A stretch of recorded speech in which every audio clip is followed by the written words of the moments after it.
The 1950s was an absolute trial by fire for the British motor industry.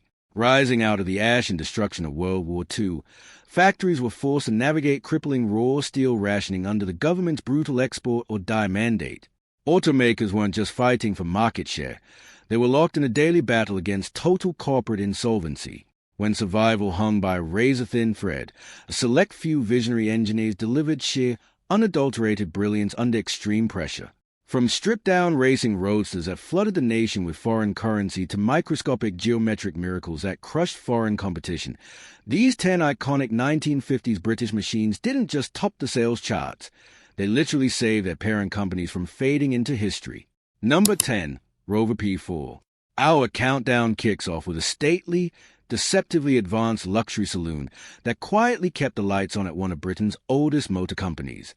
When Rover introduced the P4 in late 1949, the firm was facing a deeply uncertain post-war landscape. Steel supplies were strictly controlled by government quota, and the luxury car market was shrinking under national austerity. Rover desperately needed a dependable flagship to anchor its business while its experimental projects got off the ground. Affectionately dubbed Auntie by the public due to its dignified, unpretentious silhouette, the P4 had a brilliant structural solution beneath a traditional skin. To bypass strict steel restrictions, Rover's engineers constructed the hood, doors, and trunk lid entirely out of lightweight, non-rationed aluminum.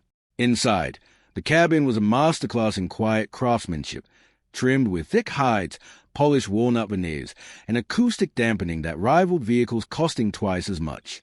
Power came from a line of smooth, bulletproof 4- and 6-cylinder engines that delivered effortless high-speed cruising. The P4 became the absolute default choice for middle-class professionals, company directors, and physicians across the UK. Its rock-solid mechanical reliability meant owners kept them for years, generating a steady, reliable stream of high-margin revenue for Rover throughout the entire decade. That financial cushion provided the essential capital Rover needed to fund the continuous development of the Land Rover workhorse and secure the company's independence. Number 9. Aston Martin DB2. Few luxury sports car manufacturers have teetered on the brink of total financial collapse as often as Aston Martin. By 1947, the boutique firm was practically bankrupt, possessing no modern engine, no viable mass-production chassis, and virtually zero operating capital. When tractor industrialist David Brown bought the struggling brand, he knew he needed to build a world-class Grand Tourer immediately or watch his new investment crumble into dust. His savior arrived at the 1950 New York Auto Show in the shape of the breathtaking Aston Martin DB2. Brown's secret weapon was the acquisition of Lagonda, which gave him access to a magnificent 2.6-liter twin-overhead cam straight-six engine designed by none other than W.O. Bentley. Mated to a lightweight tubular chassis and wrapped in a swept-back aluminum body, the DB2 possessed a rare blend of crushing top-end speed, graceful elegance, and endurance-tested reliability. The DB2 immediately proved its mettle on the track, scoring dominant class victories at the 24 Hours of Le Mans and the 24 Hours of Spa. Those high-profile motorsport triumphs put Aston Martin on the global map overnight. Wealthy international buyers, particularly in North America, rushed by the handcrafted coupe, bringing a vital flood of foreign capital into the firm. The DB2 didn't just keep Aston Martin solvent. It established a foundational DB lineage that defines the brand to this day. Number 8. Jaguar Mark 7. In the early 1950s, Jaguar was international royalty thanks to the sensational, record-shattering XK120 sports car. But Sir William Lyons knew a fundamental rule of automotive manufacturing. Low-volume two-seaters generate headlines, but high-margin luxury saloons pay the factory electric bills. Jaguar desperately needed a large, imposing executive cruiser to conquer the lucrative North American luxury market and secure its long-term financial health. That machine was the Jaguar Mark 7, unveiled late in 1950. It was a massive, sweeping sedan that effortlessly blended classic British opulence with genuine race-bred muscle. Underneath its long hood sat the exact same twin-cam 3.4-liter XK straight-six engine that was tearing up racetracks across Europe. Inside, the Mark 7 was an oasis of fine leather, deep wool carpets, and hand-fitted burr walnut, offering the interior space of a limousine paired with a top speed approaching 100 miles per hour. American luxury buyers were utterly enchanted. The Mach 7 offered all the prestige and speed of a bespoke European exotic at a fraction of the cost of its domestic competitors. Shipments crossed the Atlantic by the thousands, generating millions of dollars in export revenue that delighted British government regulators and filled Jaguar's corporate coffers. The immense profit from the Mach 7 gave Jaguar the financial freedom to build the legendary D-Type racers and eventually create the iconic E-Type. Number 7. Austin A30. By the dawn of the 1950s, the Austin Motor Company was facing an aggressive challenge in the domestic small car market. With post-war families seeking affordable transportation, Austin needed an entry-level vehicle that was inexpensive to buy, ultra-cheap to run, and cheap to manufacture on a massive scale. If Austin failed to capture this demographic, its massive Longbridge production lines risked running at a catastrophic loss. In 1951, Austin answered with a stroke of structural genius, the microscopic Austin A30. Rather than utilizing an outdated, heavy steel ladder frame, engineers built the A30 using a fully integrated monocoque unibody structure. This made the car lighter, stiffer, and vastly cheaper to stamp out on assembly lines. Under the hood sat the debut of the legendary 803 cubic centimeters A-Series four-cylinder engine, a compact, iron block motor that sipped fuel with extreme restraint and proved almost impossible to destroy. The A30 was an instant commercial blockbuster. First-time buyers loved its cheerful styling, easy city maneuvering, and incredible fuel economy, while mechanics marveled at its straightforward serviceability. Sales figures exploded across Britain, Australia, and New Zealand, providing a massive financial surge for Austin just as it merged to form the British Motor Corporation, BMC, in 1952. Furthermore, it introduced the A-Series engine family that would power the British motor industry for nearly 50 years. Number 6. Triumph TR2. At the beginning of the 1950s, the Standard Triumph Motor Company was in deep financial trouble.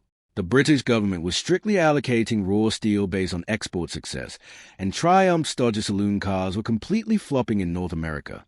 After a disastrous early sports car prototype was personally rejected by company boss Sir John Black, engineers were given a tiny budget and one last, desperate chance to build a winning export roadster using existing parts bin inventory. What they pulled off in 1953 was nothing short of an engineering miracle, the Triumph TR2. The team took a heavy-duty 2.0-liter four-cylinder engine originally built for Ferguson tractors and standard saloons, fitted twin carburetors, and dropped it into a simplified, ultra-lightweight steel chassis. The low-slung body featured cutaway doors and a Spartan interior, keeping production costs to an absolute minimum while maximizing the sensation of raw speed. Because the TR2 weighed so little, that rugged tractor motor rocketed the roadster past the magic 100-mile-per-hour mark. It offered genuine 100 miles per hour performance at a price point that completely blew American competitors out of the water. U.S. buyers fell head over heels for it, buying thousands of units and sending a torrential stream of U.S. dollars back to Coventry. The TR2 didn't just save Standard Triumph from bankruptcy. It birthed the iconic TR sports car family that sustained the company for decades. Number 5. Sunbeam Alpine Mach I. By 1953, the Sunbeam division of the Roots Group was facing a severe identity crisis. Its existing product lineup was rapidly aging, sales were stalling, and the brand was losing ground to sportier domestic rivals. The Roots brothers knew they urgently needed a halo vehicle that could inject glamour back into the showroom, capture international headlines, and showcase British manufacturing craftsmanship at its absolute finest. Their weapon was a 1953 Sunbeam Alpine Mach I, a bespoke, hand-finished two-seater roadster crafted by the master coach builders at Thrupp and Mabley. Based on the Sunbeam Talbot 90, the Alpine featured long, elegant body lines, a removable folding windscreen, and a finely appointed leather interior. Underneath the hood lived a punchy 2.3-liter four-cylinder engine that offered effortless, long-distance touring torque paired with a rugged chassis that could handle immense punishment. The Alpine proved its absolute worth in the terrifying, high-altitude world of international rallying, securing unblemished victories at the grueling Coupe des Alpes and proving its mechanical invincibility. Its global prestige exploded further when Grace Kelly famously drove a sapphire blue Alpine alongside Cary Grant in Alfred Hitchcock's cinematic classic To Catch a Thief. The resulting surge in export demand rejuvenated the Sunbeam name, restored brand prestige, and generated critical revenue for the Roots Group. Number 4. Vauxhall Cresta. By the mid-1950s, Vauxhall was caught in a brutal market squeeze between Ford of Britain and the giant British Motor Corporation. Vauxhall's existing family saloons were widely regarded as bland, utilitarian, and visually uninspired. To protect its market share, the General Motors own brand needed a flagship sedan that could offer working-class buyers high-end visual drama without demanding a luxury car price tag. The breakthrough arrived in 1954 with the launch of the sensational Vauxhall Cresta E series. Drawing heavily from GM's transatlantic design studios, the Cresta bursts onto grey British streets with sweeping side character lines, heavy chrome grilles, a wraparound windscreen, and striking two-tone pastel paintwork. It looked like an American dream car scaled down for European roads, instantly making its competitors look drab and outdated. Beneath the flashy exterior lived a smooth, torquey 2.3-liter inline-six engine that delivered effortless motorway cruising speeds, paired with a plush cabin featuring leather seating and a heater as standard equipment. Families, corporate fleet buyers, and business owners snapped up the Cresta as fast as Vauxhall could assemble them. The model became an absolute cash cow, allowing Vauxhall to reclaim lost market share, boost profit margins, and secure its future under the GM umbrella throughout the remainder of the decade. Number 3. MGA. By 1955, the Milligram Car Company was standing on the precipice of commercial disaster. Their traditional T-Series roadsters, specifically the TF, were retaining upright fenders, flat grilles, and exposed running boards that dated straight back to the 1930s. American buyers, who made up the vast majority of MG's customer base, were flatly rejecting the outdated styling in favor of modern, aerodynamic sports cars. Milligram urgently needed a complete visual and structural revolution. That savior arrived in 1955 with a breathtaking MGA. Gone were the pre-war lines, replaced by a low-slung, ultra-streamlined body shell inspired by MG's aluminum Le Mans development prototypes. Under the hood sat a bulletproof 1.5-liter B-Series four-cylinder engine, resting in a rigid frame paired with precise rack and pinion steering and a beautifully balanced chassis. The MGA was an international sensation the moment it debuted. Its drop-dead gorgeous curves and sharp handling captured the global imagination, particularly in North America, where sports car culture was exploding.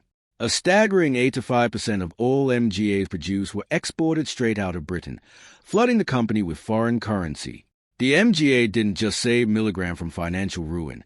It became the best-selling sports car in the company's history up to that point, cementing MG's legendary status worldwide. Number 2. Lotus 7. During the late 1950s, Colin Chapman's Lotus Components was operating on a shoestring budget in a cramped workshop behind a railway hotel. Chapman was brilliant, but his racing ambitions were constantly eating up all available cash.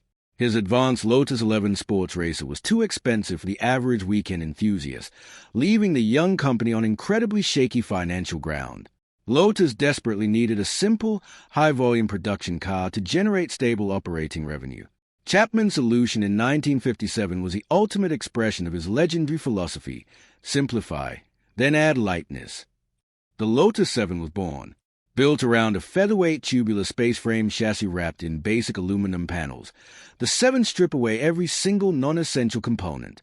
There were no doors, no heavy glass windows, no interior trim, and no sound deadening.